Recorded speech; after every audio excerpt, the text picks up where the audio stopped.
Biliyor musun? Bezginim, çaresizim, umutsuzum. Bugün yakın biliyor musun?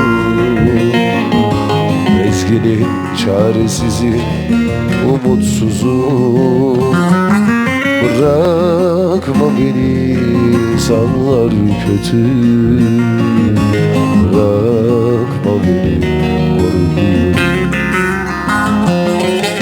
Bırakma beni, insanlar kötü. Bırakma beni, korkuyorum. Bir deli otlar büyüyor içimde. Salcılıyım, yorgunum, kederliyim.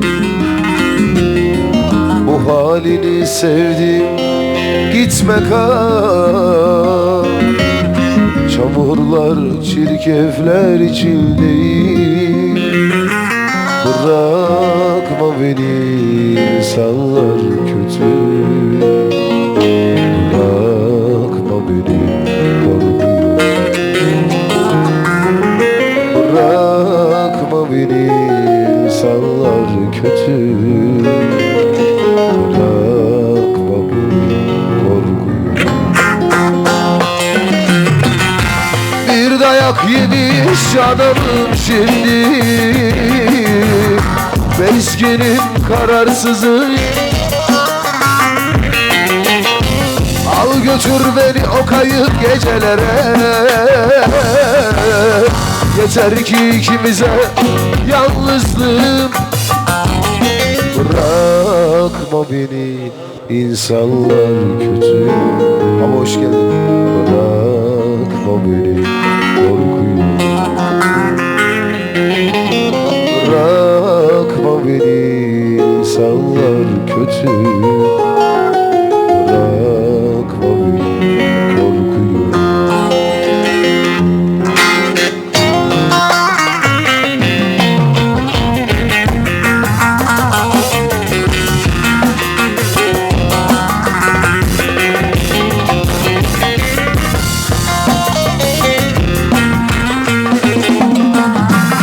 Gerek yok.